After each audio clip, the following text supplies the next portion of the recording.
નમસ્કાર, મુદ્દાની વાતમાં આપનું સ્વાગત છે. હું છું આપની સાથે વિકાસ મકવાણા અને હું છું મુફદ્દલ કપાસી.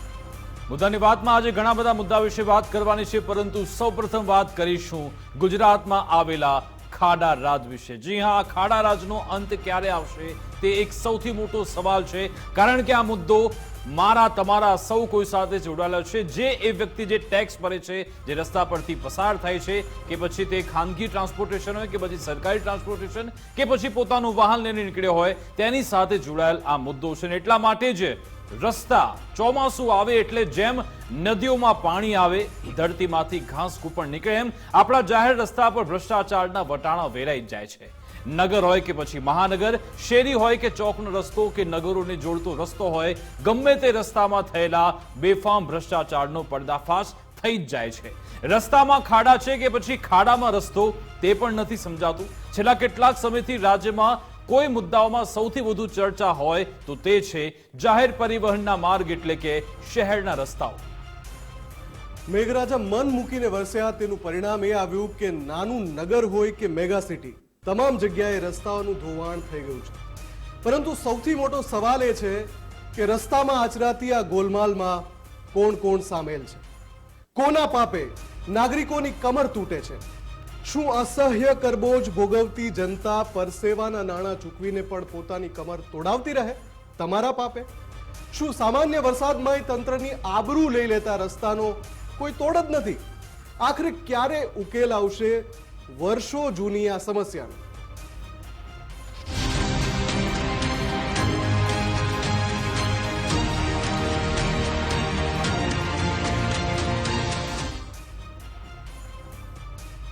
તો રસ્તા નહીં, આ તમારી આબરૂનું ધોવાણ છે. તંત્રની પહેલા ગુજરાત ફર્સ્ટ લેશે તૂટેલા રસ્તાની ખબર. જી હા, ગુજરાતભરમાં જે સ્થિતિ સર્જાઈ રહી છે તેનો પડે પડનો અને સમગ્ર ચિતાર છે ગુજરાત ફર્સ્ટ બતાવશે.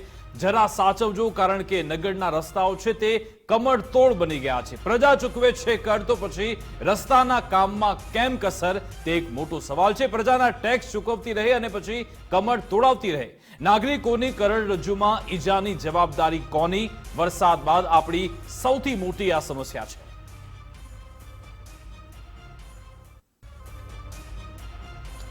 તો આપણે આગળ વધીએ પહેલા એક અહેવાલ જોઈ લઈએ. એ અહેવાલ એટલા માટે જોવો છે શરૂઆતમાં, એ અહેવાલ એટલા માટે પ્રસ્તુત કરવો છે કેમ કે એ અહેવાલ વિશેષ છે. એ અહેવાલની અંદર એક ખાસિયત છે. એ અહેવાલ એટલા માટે પણ જરૂરી છે કે જો તંત્રના અધિકારીઓ જવાબદારીપૂર્વક એ અહેવાલને જોશે તો એમને એમાંથી કંઈક મળશે ખરું.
તો આ અહેવાલને તમે જોયો. આ અહેવાલમાં અમારા કોઈ સંવાદદાતાનો અવાજ નહોતો, માત્ર સંગીત અને દ્રશ્યો. કેમ કે અમારી સમજણ એવું કહે છે કે જ્યારે દ્રશ્યો ચીસો પાડી પાડીને બોલતા હોય, દ્રશ્યોને જ્યારે પોતાની જુબાન હોય, જ્યારે દ્રશ્યોને પોતાની વાણી હોય, ત્યારે અલગથી અવાજ આપવાની શું જરૂર? અમારી સમજણ એવું કહે છે કે સજીવ હોય એ તમામને આ દ્રશ્યોની ચીસ સંભળાશે, આ તૂટેલા કમરતોડ રસ્તાની ચીસ સંભળાશે. અમારી સમજણ એવું કહે છે કે આ દ્રશ્યોમાં જ પરેશાન થતી પ્રજાની હાલાકી ઝીલાય છે. અમને આશા છે કે જેમને આ દ્રશ્યોથી ભાન કેળવવાની છે, જેમણે આ દ્રશ્યોથી સંજ્ઞાન લેવાનું છે, જેમણે આ દ્રશ્યોથી સમજણ કેળવવાની છે, તેઓ જરૂર આ દ્રશ્યોમાંથી શીખ મેળવશે. બની શકે કે આળસ ખંખેરશે, બની શકે કે એસી કેબિનમાંથી બહાર આવશે, બની શકે કે અમારો આ પ્રયાસ સફળ જાય. જો નિષ્ફળ જાય તો અમારો આ ક્યાં છેલ્લો પ્રયાસ છે? આ પ્રયાસ અવિરત ચાલતો રહેશે. જેમ સમય નિરંતર ચાલે છે એમ જનહિતમાં ગુજરાત ફર્સ્ટ આ જ રીતે જનતાનો અવાજ બનતું રહેશે. અને મુફદ્દલ, આજે ચીસ સંભળાઈ, આજે ભય જોવા મળ્યો, આ ડર હતો. સરકાર અને વહીવટી તંત્ર તમારા પાપે જ આ ડર છે. શું આ ગુજરાત મોડલ છે જ્યાં રસ્તે રસ્તે લોકો ભ્રષ્ટાચારના ખપ્પરમાં હોમાઈ રહ્યા છે? તમારી ખિસ્સા ભરવાની જે દાનત છે તેના કારણે ગુજરાતવાસીઓ હોસ્પિટલના બિછાને પહોંચી રહ્યા છે. અરે નથી જોઈતું તમારું આ સ્માર્ટ સિટી, તમે અમને વ્યવસ્થિત રસ્તા આપી દો ખાલી. શું કમળના હાડકા તોડવા તમને કરોડોનો ટેક્સ આપીએ છીએ? એસી ઓફિસમાં બેઠેલા જે અધિકારીઓ છે, હવે તો તમે શરમ કરો જરા, હવે તો તમારી જવાબદારી નિભાવો. કેમ તમે લોકોના જીવ લેવા આતુર છો? ગુજરાતભરમાં જ્યાં પણ જુઓ ત્યાં ખાડા રાજ આવી ગયું છે. વાહન ચાલકોને રોડ પર ચાલવું જાણે કે જીવનું જોખમ બની ગયું છે. આ વરસાદે તમારા નબળા ગુણવત્તાવાળા કામની પોલ ખોલી નાખી છે. એક બે શહેર કે મહાનગર નહીં, પરંતુ રાજ્યના તમામ જિલ્લામાં રોડની આવી દુર્દશા છે. સવાલ એ છે કે રોડમાં ગેરંટી આપવામાં આવી હોય તો પછી રોડ તૂટે જ કઈ રીતે? જો ગેરંટી આપી છે છતાં પણ તૂટી જાય તો પછી આવા કોન્ટ્રાક્ટરોને બ્લેકલિસ્ટ કેમ નથી કરાતા? ક્યાં સુધી લોકોના ટેક્સના રૂપિયાનો ધુમાડો થતો જ રહેશે? અને ક્યારે અમને સારા રસ્તા મળશે તે એક મુદ્દાની વાત છે. વહીવટી તંત્ર, પાલિકા, કોર્પોરેશન, સરકાર, બસ હવે બહુ થઈ ગયું. ખોટા તાયફા બંધ કરો, અમને સારા રસ્તા આપો. મુફદ્દલ. બિલકુલ. જો ઉમંગ આપણી સાથે જોડાયેલા છે એની પાસે પણ જઈશું આપણે, પણ એ પહેલા એક ખૂબ જ મહત્વનો મુદ્દો છે. ખૂબ જ મહત્વનો મુદ્દો એ છે કે આ જે તસવીરો છે એને એક સાથે આપણે સ્ક્રીન પર જોઈ લઈએ. અમદાવાદ હોય, વડોદરા હોય, સુરત હોય, પાટણ હોય, અરવલ્લી હોય, જુનાગઢ હોય, હજુ પણ ઘણા બધા દ્રશ્યો છે. સાહેબો, તમે સમજી લેજો કે 6 વિન્ડો આજે દેખાય છે ત્યાં ગુજરાત સીમિત નથી થઈ જતું. ગુજરાતની અંદર શહેર શહેર, નગર નગર, ગલી ગલી, જ્યાં પણ જઈએ વરસાદ બાદ તમારી નિષ્ક્રિયતાના દ્રશ્યો અમારી પાસે છે. જો કેમેરામાં કેદ થયેલા એ તમામ દ્રશ્યો અમે ટીવી સ્ક્રીન પર દર્શાવીએ તો આખે આખું બુલેટિન પૂરું થઈ જાય. પણ આ માત્ર એક પ્રતિકૃતિ છે, આ માત્ર એક ચિત્ર છે જેમાં કંડારાયેલી છે તમારી નિષ્ક્રિયતા, તમારી નિષ્ફળતા, વિકાસ, આ વિનાશની તસવીરો છે. બિલકુલ મુફદ્દલ. અમદાવાદ કે જે 12,000 કરોડનું બજેટ દર વર્ષે આપવામાં આવે છે, 542 કિલોમીટરનો અમદાવાદનો એરિયા, અને ત્યાં માત્ર સામાન્ય વરસાદમાં આવી સ્થિતિ સર્જાઈ જાય. અમારી સાથે ઉમંગ અહીંયા જોડાઈ ગયા છે ન્યૂઝ રૂમથી. ઉમંગ, આપ તો ગુજરાતભરમાં રિપોર્ટિંગ કરો છો અને દર વર્ષે આપણે ચોમાસાની સિઝનમાં વાત કરતા હોય છે, દર વર્ષે આ રીતે આપણે ડિબેટનું આયોજન પણ કરતા હોય છે, પરંતુ છતાં પણ આ નગરોળ પ્રશાસન જાગતું નથી, એક્ટિવ થતું નથી અને લોકોને પછી આ રીતે કમળ તોડવા માટે મૂકી દેવામાં આવે છે. ઠેર ઠેર ખાડા રાજ ગુજરાતમાં જોવા મળી રહ્યું છે. ક્યારે આ ખાડા રાજનો અંત આવશે? આપને લાગી રહ્યું છે આ ખાડા રાજનો અંત આવશે? ક્યારે પણ ન આવે. રાજ્યની અંદર આવેલી 8 મહાનગરપાલિકાઓ એકબીજા સાથે હોડ લગાવે છે. જેટલી મોટી મહાનગરપાલિકા એટલા જ મોટા ખાડા પડવા જોઈએ એવું અધિકારી માને છે, અને એના જ કારણે ક્યાંક કેમેરાની અંદર આ દ્રશ્યો કેદ થાય છે કે વરસાદ પડે ત્યારબાદ 14 મીટર 12 મીટર લાંબા અને લગભગ અમદાવાદમાં તો એ પરિસ્થિતિ થાય છે કે 10-10, 15-15 ફૂટ ઊંડા ભૂવાઓ પડી જાય છે. સમારકામના નામે અહીંયા ફરીથી બજેટ ફળવાય છે, ફરીથી ટેન્ડર પ્રક્રિયા થાય છે અને જે રોડ છે ને રિસર્ફેસિંગની વાતો થાય છે. એટલે ખાડા પડે વિકાસ તો જ આ અધિકારીઓના ખિસ્સા વધારે ગરમ થાય છે. આ એક પ્રથા પડી ગઈ છે કે રસ્તા નબળા બનાવવાના, વરસાદ પડે એટલે રસ્તાઓમાં ખાડા પડે, ત્યાં સળિયાઓ દેખાવા મળે એટલે રીસર્ફેસિંગના નામે ફરીથી બજેટ મંજૂર થાય અને ફરીથી ત્યાં આગળ પૈસા વપરાય. એટલે કોન્ટ્રાક્ટરો અને સાથે અધિકારીઓની મિલીભગતના કારણે ફરીથી પૈસા છે એ અધિકારીઓને મળી શકે. અમદાવાદ એક ખૂબ મોટી મહાનગરપાલિકા, આર્થિક રાજધાની જે ગુજરાતની છે, તેમ છતાં પણ અમદાવાદનો 500 કિલોમીટરનો વિસ્તાર ફરો ને તેમાં તો 400 કરતા પણ વધારે કિલોમીટરના રસ્તા એવા છે કે જ્યાં ખાડા જ છે. એ પરિસ્થિતિ એવી ઉદ્ભવે છે કે ત્યાંથી નીકળવું ક્યાંક ડિસ્કો થાય, કમરના મણકા તમારા રહી જાય, કાં તો ટાટિયા ભાંગી જશે, રિક્ષા હશે તો ઊંધી પડી જશે. આ જ ગુજરાત ફર્સ્ટની ટીમે ગત વર્ષે પણ ક્યાંક પાવડો અને તગારું લઈને રોડ ઉપર નીકળ્યા હતા. તેમ છતાં પણ અધિકારીઓને કોઈ પણ જાતનો ફેર પડતો નથી. અને અલબત્ત કહે છે શું કે ભાઈ વરસાદ પડે અને ડામર છે, ધોવાશે અને ફરીથી તૂટશે. પણ સાહેબ, જે તે વખતે રોડ રસ્તા બનતા હોય છે ત્યારે તમે ઇન્સ્પેક્શન એટલે કે ચકાસણી કરવા નથી જતા ને. એની આ સૌથી મોટું ઉદાહરણ, એની સાબિતી છે કે ક્યાંક કોન્ટ્રાક્ટરો જ્યાં સિમેન્ટ અને કપચી નાખવાનું ત્યાં માટી નાખીનું લીપણ કરી નાખે છે અને એના કારણે જ એવા દાખલાઓ પણ જોયા છે કે રોડ રસ્તાઓ બને ને ત્યાંથી આખા ડામર ઉખડી જતા હોય છે. તેમ છતાં પણ અધિકારીઓના પેટનું પાણી નથી હલતું. ઉમંગ, મારો એક સવાલ છે અને એનો જવાબ મને ટૂંકમાં જોઈએ છે. મારો સવાલ છે એનો જવાબ ટૂંકમાં જોઈએ છે. ઉમંગ, દર વર્ષે આ સ્થિતિ થાય છે, તમે, હું, આપણે બધા જ આ મુદ્દો ઉઠાવીએ છીએ, ચીસો પાડીએ છીએ. દ્રશ્યો એવા હોય છે કે ખુદ ચીસો પાડતા હોય છે. રસ્તાની હાલત એવી હોય છે કે ખાડાથી ચીસો પાડતા હોય છે. હમણાં જ રાજ્યના મંત્રીને હું સાંભળી રહ્યો હતો, થોડા દિવસ પહેલાની જ વાત છે. એમણે કહ્યું કે રાજ્યમાં જ્યાં પણ રસ્તાઓ તૂટી ગયા છે ઝડપી સમારકામ કરવામાં આવશે. મારો સવાલ એ છે ઉમંગ કે બરાબર છે, તમે સારું કાર્ય કરો છો, ઝડપી સમારકામ એ સારી કાર્યવાહી છે, પણ આ જે કોન્ટ્રાક્ટર્સ છે જેમના બનાવેલા રસ્તા તૂટી જાય છે ઝડપથી, એની સામે કેમ કોઈ કાર્યવાહી નથી થઈ શકતી? કોઈ વ્યવસ્થા છે જ નહીં? શું વ્યવસ્થા? ચોક્કસ છે. બ્લેકલિસ્ટ કરેલા કોન્ટ્રાક્ટરોને ફરી વખત કોન્ટ્રાક્ટ ન આપવો એવી વ્યવસ્થા છે. પરંતુ કરમની કઠણાઈ એવી છે મુફદ્દલભાઈ કે અન્ય કોઈ કોન્ટ્રાક્ટરો કોન્ટ્રાક્ટ લેવા માટે તૈયાર નથી થતા. એનું રીઝન છે કે ક્યાંક સાઠગાંઠ એટલી બધી હોય છે કે જો અન્ય કોઈ કોન્ટ્રાક્ટર લઈ લે તો એને 3 ગણા પૈસાનો ખર્ચ કરવો પડે છે. અલબત્ત જૂનો જે કોન્ટ્રાક્ટર હોય છે એને એક લાઈન હોય છે, આમાં અલગ અલગ અધિકારીઓની લાઈનો ચાલતી હોય છે કે માનો કે હું કે તમે છીએ તો મારી લાઈન તમારા થકી ચાલે છે તો તમે મારી પાસે આવવાનો છો. એમ લાઈન કોની પકડાય છે અહીંયા મહત્વની વાત એ છે. એક બે નહીં, પરંતુ અમદાવાદ કોર્પોરેશનની જ વાત કરીએ તો 6 જેટલા જે કોન્ટ્રાક્ટરો છે તેમને બ્લેકલિસ્ટ કરવામાં આવ્યા છે. અગાઉ જે બ્રિજો પડી ગયા, હાટકેશવાળા બ્રિજનું ઉદાહરણ લઈએ આપણે, તોડવા માટે કોઈ કોન્ટ્રાક્ટ લેવા તૈયાર નહોતું. કારણ કે જૂનો જે કોન્ટ્રાક્ટ છે એની મિલીભગત ને એની લાઈન ચાલતી હોય છે. એના કારણે જ એના ઉપર માત્ર કહેવા માટે હાઈકોર્ટ ટકોર કરીને થાકી ગયું છે. તમને જો જ્ઞાત હોય તો હાઈકોર્ટે અનેક વખત ટકોરો કરી છે કે લોકો ટેક્સના પૈસા ભરે છે, તેમ છતાં પણ બ્લેકલિસ્ટ કરેલા કોન્ટ્રાક્ટરોને જ કેમ કામ આપવામાં આવે? બિલકુલ ઉમંગ, 5 દિવસ પહેલા જ કોર્ટે કહ્યું હતું કે અધિકારીઓ, તમને સમયસર પગાર તો મળે છે તો પછી સમયસર કામ પણ તમારે કરવું જોઈએ. અને તમને 2 ઇંચ વરસાદ, તમને ભારે વરસાદ લાગે છે, આશા રાખીએ કે આ ખાડા રાજનો અંત આવે. આ સાથે જ હવે ગુજરાત ફર્સ્ટનું બઝર વાગ્યું છે અને વધુ એક મુદ્દા વિશે વાત કરીશું. શું સહકારી બેંક પર સાયબર એટેક થયો છે? જી હા, ગુજરાતમાં સહકારી બેંકો પર સાયબર એટેક થયા હોવાનો દાવો છે. એક વાયરસ છે જે આ ડિજિટલ સિસ્ટમમાં ઘૂસી ગયો છે અને તેના કારણે કરોડોના ટ્રાન્ઝેક્શન અટકી ગયા છે. કોંગ્રેસ પ્રવક્તા હેમાંગ રાવલે આ ચોંકાવનારો દાવો કર્યો છે. તેમનું કહેવું છે કે 5000 કરોડના વ્યવહાર અટવાઈ ગયા છે.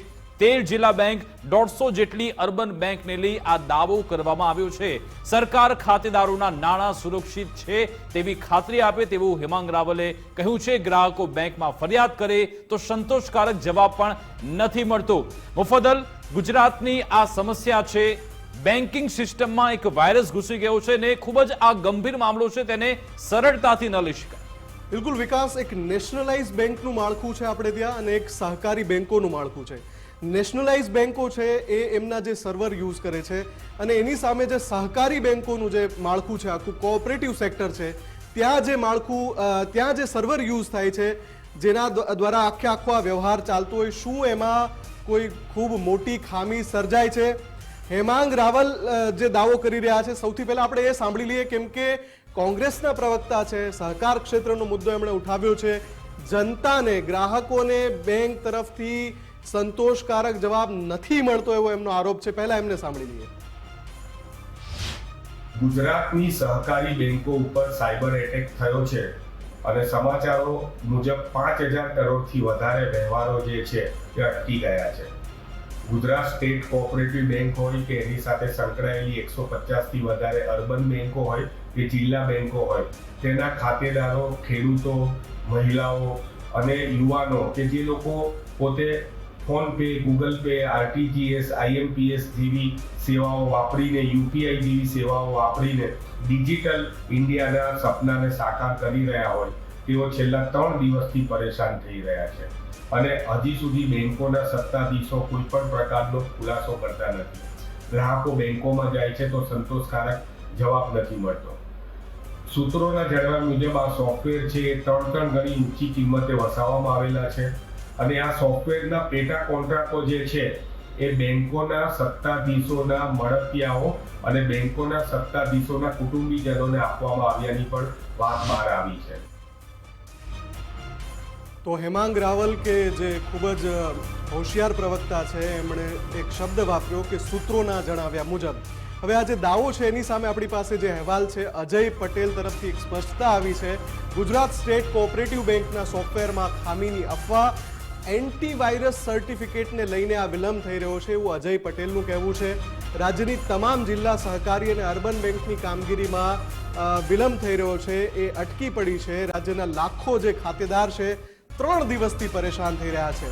સહકારી બેંકોમાં વપરાય છે એ સ્ટેટ કોઓપરેટિવ બેંકનો IFSC કોડ હોય, ઓનલાઈન ટ્રાન્સફર હોય કે ક્લિયરિંગ સહિતની કામગીરી હોય, તમામમાં વિઘ્ન આવ્યું છે. કેશ વિડ્રોલ થઈ રહ્યું છે, પણ એ સિવાય બ્રાન્ચ ટ્રાન્સફરની સર્વિસ પણ ચાલુ છે એવી માહિતી મળી રહી છે. પણ IT રિટર્ન ભરવાનો છેલ્લો દિવસ હોવાથી ખાતેદારો ફસાઈ ગયા હતા. ઘણા બધા ખાતેદારોને બેંકની આ સમસ્યાના કારણે દંડ ભરવો પડશે એવી પણ ફરિયાદ થઈ રહી છે. આ બધાની વચ્ચે અજય પટેલે જે કહ્યું છે, એમણે કહ્યું છે કે આ આખી સમસ્યા પાછળ એક જે સિક્યુરિટીનું સોફ્ટવેર છે એ કારણભૂત હોઈ શકે છે. વિકાસ, પણ આપણે સાયબર એક્સપર્ટને પણ આ મામલે પૂછ્યું છે અને એમણે પણ કોઈ પ્રતિક્રિયા આપી છે. સાંભળી લઈએ અમને. ઓપરેટિંગ સિસ્ટમ્સ હોય ત્યારે આપણા ડેટાનો પણ એક સૌથી મોટો પ્રશ્ન ઊભો થાય છે જ. અને વિદેશમાં જ્યારે ડેટા હોય કાં તો વિદેશના સર્વર સુધી ડેટા પહોંચતા હોય ત્યારે સાયબર સિક્યુરિટી આ એક સૌથી પેચીદો મુદ્દો બની જાય છે. પણ જો એ સર્વર આપણા જ દેશમાં હોય અને આપણી જ પોતાની ઓપરેટિંગ સિસ્ટમ હોય અને આપણી ત્યાં સર્વર હોય તો હું એવું માનું છું કે આપણે આપણા ડેટાને વધારે સારી રીતે મેનેજ કરી શકીશું. અને સેકન્ડ થિંગ કે આવા સર્વર ડાઉનના જે પ્રોબ્લેમ્સ છે તે ક્યારે પણ નહીં આવે. ગુજરાત ફર્સ્ટના માધ્યમથી હું ગ્રાહકો જે બેંકના છે તેમને પણ એ વિનંતી કરવા માગું છું કે જ્યારે પણ ટ્રાન્ઝેક્શન્સ થાય છે ત્યારે બેંકનો પોતાનો નંબર ડિક્લાઇન આવે છે, ટ્રાન્ઝેક્શન ડિક્લાઇન આવે છે, ત્યારે હંમેશા એને ઇન્ટરનેટ પર શોધવા કરતાં બેંકોના સર્વર જો કનેક્ટ નથી થઈ રહ્યા તો તમારે એને બેંકોના જે ટોલ ફ્રી નંબર છે તેના પરથી જ તમારે માહિતી મેળવવી જોઈએ, નહીં કે ઇન્ટરનેટ પરથી શોધવી જોઈએ. બદલ આખો જે મુદ્દો છે તે ન માત્ર ફક્ત આ બેન્કિંગ સિસ્ટમ પૂરતો નથી, પરંતુ સાયબર ફ્રોડના અનેક એવા જે કિસ્સા સામે આવે છે તે અલગ અલગ માધ્યમથી પણ સામે આવે છે. તે બાબતે એટલા માટે સજાગ થવાની જરૂરિયાત છે કારણ કે જે આંકડા સામે આવ્યા છે, ગુજરાત 3જા નંબરે છે સાયબર ફ્રોડમાં. આખા દેશમાં 3જા નંબરે ગુજરાત આવે છે. દર 3 કલાકે, જી હા, દર 3 કલાકે 600 કરતાં પણ વધારે જે ગુજરાતીઓ છે તે સાયબર ફ્રોડના શિકાર બને છે અને તેની પાછળ ગુજરાતમાં ફક્ત 14 પોલીસ સ્ટેશન જ છે કે જે આ અંગે સાયબર અંગે કાર્યવાહી કરતા હોય છે. એટલા માટે આપણી જે સિસ્ટમ છે તેને મજબૂત કરવાની જરૂર છે. સાયબર એક્સપર્ટ જે વાત કહી રહ્યા હતા એમાં એક પોઈન્ટ મને બહુ ઇમ્પોર્ટન્ટ લાગ્યો કે સર્વર જે છે, આપણું જે સહકારી માળખું છે ખૂબ મોટું છે. ગુજરાતનું જ્યાં સુધી વાત કરીએ ખૂબ મોટું સહકારી માળખું છે. તો જે સર્વરનો ઇશ્યુ થઈ રહ્યો છે, બહારને બદલે ખુદના સર્વર હોય એવી વ્યવસ્થા ઊભી થાય તો વધારે સારું થશે. ઘણા સમયથી આપણે એ માટેની પ્રક્રિયા પણ ચાલી રહી છે કે આપણે અમેરિકા ડેટા ના મોકલીએ, પરંતુ અહીંયા ભારતમાં જ આપણી જોડે ડેટા રહે તો કદાચ વધારે સુરક્ષિત રહી શકે. આ સાથે જે ગુજરાત ફર્સ્ટનું બજર વાગ્યું છે, વધુ એક મુદ્દા વિશે વાત કરીશું.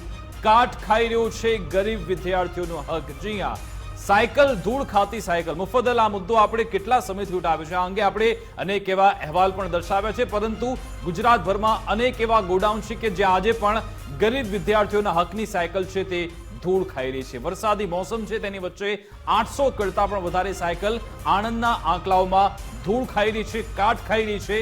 શાળા પ્રવેશ ઉત્સવના તાયફા તો થઈ ગયા, 2 થી 3 મહિના જેટલો સમય થયો છે, શાળાની શરૂઆત થઈ ચૂકી છે, છતાં પણ હજુ સુધી વિદ્યાર્થીનીઓ સુધી આ સાયકલ આખરે કેમ નથી પહોંચતી?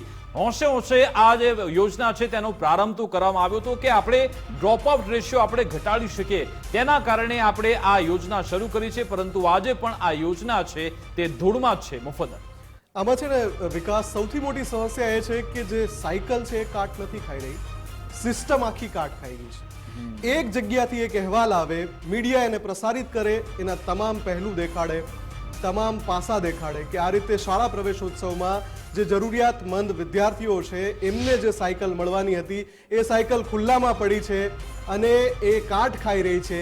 એ પછી બીજો અહેવાલ દેખાડવામાં આવે, એ પછી ત્રીજો અહેવાલ, ચોથો અહેવાલ, પાંચમો અહેવાલ. તમે તસવીરો જોઈ રહ્યા છો, ચાહે વડોદરા હોય, ખેડા હોય, મહુધા હોય, એક પછી એક શાળાઓની અંદર આ મોંઘી સાયકલ કે જેના નાણાં જનતાએ ચૂકવ્યા છે, કેમ કે જનતા કર ચૂકવે છે અને એનાથી જ આ તમામ યોજનાઓ છે એમાં નાણાંની ફાળવણી થતી હોય છે.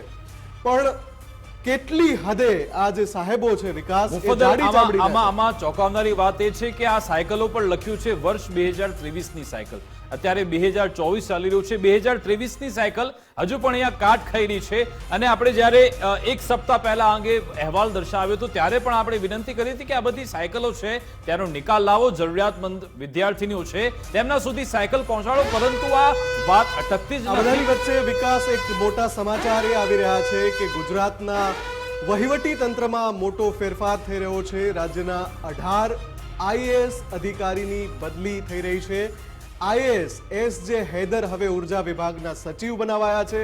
આઈએએસ મનોજ દાસને મુખ્યમંત્રી કાર્યાલયની જવાબદારી સોંપાઈ છે. ખૂબ જ મહત્વના સમાચાર છે, કેમ કે ચર્ચા હતી કે મુખ્યમંત્રી કાર્યાલયની જવાબદારી કોને સોંપાશે. સાથે જ મનોજ દાસ જે છે એમને ગૃહ વિભાગમાં એસીએસનો વધારાનો ચાર્જ, એટલે કે મનોજ દાસ એ ત્યાં ખૂબ જ મહત્વના અધિકારી બની જવાના છે. આ સાથે આઈએએસ જયંતિ રવિને મહેસૂલ વિભાગમાં એસીએસનો ચાર્જ અપાયો છે. શિક્ષણ વિભાગમાં વિનોદ રાવની જગ્યાએ સુનૈના તોમર આવ્યા છે. વિકાસ, બિલકુલ, વિનોદ રાવ કે જે આપણે હરણી કાંડમાં જ્યારે હાઈકોર્ટે તેમના પર ટિપ્પણી કરી ત્યારબાદ આ બદલી આવી છે. સુનૈના તોમરને રાખવામાં આવ્યા છે. આઈએએસ સુનૈના તોમરને શિક્ષણ વિભાગમાં એસીએસનો ચાર્જ સોંપવામાં આવ્યો છે. સંવાદદાતા નિકુંજ જાની આપણી સાથે જોડાયા છે. નિકુંજ, શું વધારે વિગતો છે? કઈ રીતે આ આખી જે આખો ફેરફાર છે એને જોઈ શકાય? લાંબા સમયથી એ પ્રકારની સચિવાલયની ગલિયારોમાં ચર્ચા હતી કે આઈએએસ અધિકારીઓની બદલીનો ગંજીફો જે છે તે ગમે તે સમયે છીપાવવાનો છે અને આજે મહત્વના ઓર્ડર થયા છે. એસીએસ કક્ષાના જે સેક્રેટરીએટની અંદર ટોપ લેવલ પોઝિશન હોય છે તેના બદલીના ઓર્ડર આવ્યા છે. 18 જેટલા આઈએએસ અધિકારીઓ છે જેના બદલીના ઓર્ડર આજે થયા છે.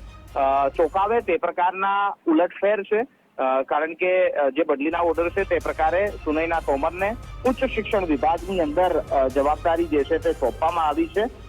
જ્યાં મુકેશ કુમાર અત્યારે સુધી તેમની જવાબદારી હતી ઉચ્ચ શિક્ષણ વિભાગની અંદર. આ ઉપરાંત પંકજ કુમારને વાહન વ્યવહાર વિભાગનો હવાલો જે છે તે સોંપવામાં આવ્યો છે. મનોજ કુમાર દાસ, જેનો આપે પણ ઉલ્લેખ કર્યો, એમ.કે. દાસ તરીકે ઓળખાતા આઈએએસ અધિકારીને મુખ્યમંત્રી કાર્યાલયની અંદર તેમની ફરીથી એક વખત વાપસી થઈ છે. આપને યાદ હશે કે વિજય રૂપાણીના કાર્યકાળ દરમિયાન, તેમના મુખ્યમંત્રીના કાર્યકાળ દરમિયાન મનોજ કુમાર દાસ મુખ્યમંત્રી કાર્યાલયની અંદર એસીએસ તરીકે જવાબદારી સંભાળતા હતા, પરંતુ ત્યારબાદ તેમને રેવન્યુ વિભાગની જવાબદારી સોંપવામાં આવી હતી. પરંતુ હવે એમ.કે. દાસની ફરી એકવાર મુખ્યમંત્રી ઓફિસની અંદર એસીએસ તરીકેની જવાબદારીની અંદર ફરીથી એકવાર તેમને આ જવાબદારી સોંપવામાં આવી છે. આ ઉપરાંત આજે ગૃહ વિભાગના એસીએસ તરીકે રાજકુમાર જે છે તે નિવૃત્ત થયા છે અને સૌની નજર એસીએસ ગૃહ વિભાગના કોણ બને છે તેના પર હતી. મુખ્યમંત્રી કાર્યાલયની જવાબદારી જેમને સોંપાઈ છે તેવા એમ.કે. દાસને જ ગૃહ વિભાગના એસીએસનો વધારાનો હવાલો જે છે તે પણ સોંપવામાં આવ્યો છે. આ ઉપરાંત જયંતિ રવિ કોરોના સમયે આરોગ્ય વિભાગની અંદર એસીએસ તરીકે કામ કરતા જયંતિ રવિ થોડા સમય સુધી તેઓ આઉટ ઓફ પોસ્ટિંગ માટે પણ ગયા હતા.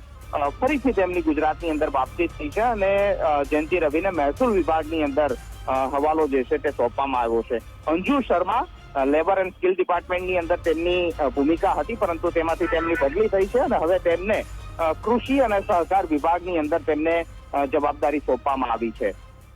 એસ.જે. હૈદર ઉદ્યોગ અને ખાણ ખનીજ વિભાગમાંથી તેમની હવે ઉર્જા વિભાગની અંદર બદલી કરવામાં આવી છે. જે.પી. ગુપ્તા કે જેના નાણાં વિભાગની અંદર હતા, નાણાં વિભાગથી તેમની હવે આદિવાસી વિકાસ વિભાગની અંદર બદલી કરવામાં આવી છે. રાજીવ ટોપનો આજે સાંજે જ ગુજરાત ફર્સ્ટે એક ખબર દર્શાવી હતી કે વર્લ્ડ બેંકની અંદર જેમની જવાબદારી સોંપવામાં આવી હતી તેવા ગુજરાત કેડરના આઈએએસ અધિકારી રાજીવ ટોપનોની હવે ગુજરાતની અંદર ઘર વાપસી થઈ શકે છે અને તે જ પ્રકારે રાજીવ ટોપનો પણ હવે ગુજરાતની અંદર પોતાની સેવા બજાવશે. રાજીવ ટોપનોને નાણાં વિભાગની જવાબદારી જે છે તે સોંપવામાં આવી છે.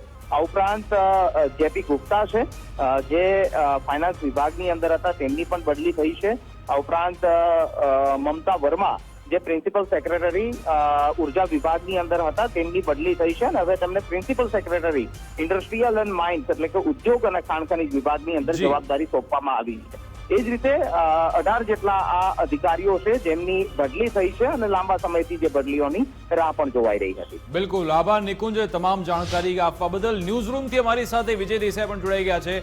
વિજય, છેલ્લા 2 મહિનાથી ગુજરાતના વહીવટી તંત્રમાં ધરમૂળથી ફેરફાર થઈ રહ્યા છે. કે કૈલાશ નાથન લઈ લો કે પછી આજે સુભાષ ત્રિવેદી પણ રિટાયર થયા છે.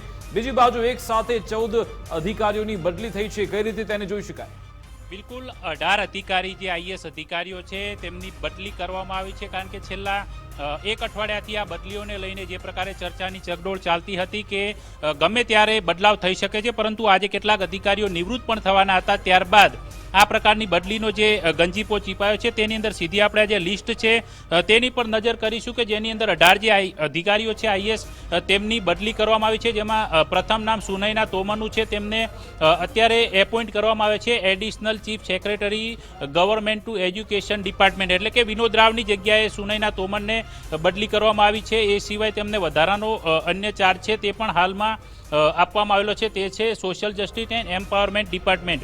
એ સિવાય પંકજ જોશીનું નામ છે કે તેમને ટ્રાન્સપોર્ટ વિભાગની અંદર પોર્ટ્સ એન્ડ ટ્રાન્સપોર્ટ ડિપાર્ટમેન્ટની અંદર ચાર્જ આપવામાં આવ્યો છે. તો મનોજ કુમાર દાસ છે જેમને અત્યારે સીએમઓની અંદર ચાર્જ આપવામાં આવ્યો છે, એટલે કે સીએમઓમાં તેમની બદલી કરવામાં આવી છે. ઉપરાંત મનોજ કુમાર દાસની પાસે અન્ય ગૃહ વિભાગનો પણ જે છે તે વધારાનો જે ચાર્જ છે તેમની પાસે હાલમાં રહેશે. ઉપરાંત જયંતિ રવિ જેઓ ફરીથી ગુજરાતની અંદર પાછા આવવાના છે. અગાઉ તેઓ આરોગ્ય વિભાગની અંદર અગ્ર સચિવ રહી ચૂક્યા છે, પરંતુ તેઓ અહીં આવીને પોતાનો ચાર્જ સંભાળે ત્યાં સુધી સ્વરૂપ પીને તે ચાર્જ સોંપવામાં આવેલો છે. એ સિવાય પણ અન્ય નામો છે કે જેની અંદર અંજુ શર્માનું નામ છે, તેમને પણ ટ્રાન્સફર કરીને એડિશનલ ચીફ સેક્રેટરી તરીકે કૃષિ વિભાગની અંદર મૂકવામાં આવ્યા છે. એ સિવાય એસ.જે. હૈદર છે તેમને પણ ઉર્જા વિભાગની અંદર મૂકવામાં આવ્યા છે. તો જગદીશ પ્રસાદ ગુપ્તા છે તેમને પણ ગવર્મેન્ટ ટ્રાઇબલ ડેવલપમેન્ટ ડિપાર્ટમેન્ટ છે એટલે કે આદિજાતિ વિભાગની અંદર તેમની ટ્રાન્સફર કરવામાં આવી છે. ઉપરાંત ટી નટરાજન છે તેઓ પણ ગુજરાતની અંદર પરત ફરવાના છે. તે અહીંયા આવે તે પહેલાં જ ત્યાં સુધી હાલમાં જે નાણાં વિભાગ છે તેનો જે ચાર્જ છે તે રાજીવ ટોપનોને આપવામાં આવેલો છે. ઉપરાંત જે મમતા વર્મા છે તેમને પ્રિન્સિપલ સેક્રેટરી તરીકે છે અત્યારે ઇન્ડસ્ટ્રી અને માઇન્સ ડિપાર્ટમેન્ટની અંદર મૂકવામાં આવે છે, જ્યાં એસ.જે. હૈદરની ટ્રાન્સફર થઈ છે. ઉપરાંત જે મુકેશ કુમાર છે તેમની પણ બદલી છે તે પ્રિન્સિપલ સેક્રેટરી તરીકે એજ્યુકેશન ડિપાર્ટમેન્ટની અંદર જે પ્રાથમિક અને માધ્યમિક વિભાગ છે તેની અંદર કરવામાં આવેલી છે. ઉપરાંત અન્ય જે રાજીવ ટોપનો છે તેઓ પણ રિપાર્ટીશન ટુ ધ સ્ટેટ કેડર એટલે કે ગુજરાત કેડરની અંદર તેમની પણ ફરીથી વાપસી થઈ છે. એટલે કે ગુજરાતની અંદર આ પ્રકારે 18 જેટલા આઈએએસ અધિકારીઓનો બદલીનો ગંજીપો ચીપાયો છે, જેની સૌથી વધુ લોકો રાહ જોઈ રહ્યા હતા. એવું કહેવાય છે કે વિનોદ રાવની શિક્ષણ વિભાગમાંથી બદલી ક્યારે સચિવ તરીકેથી થશે એ પણ આખરે આવી ગયું છે. એટલે અત્યારે 18 અધિકારીઓની બદલીનો ગંજીપો ચીપાયો છે.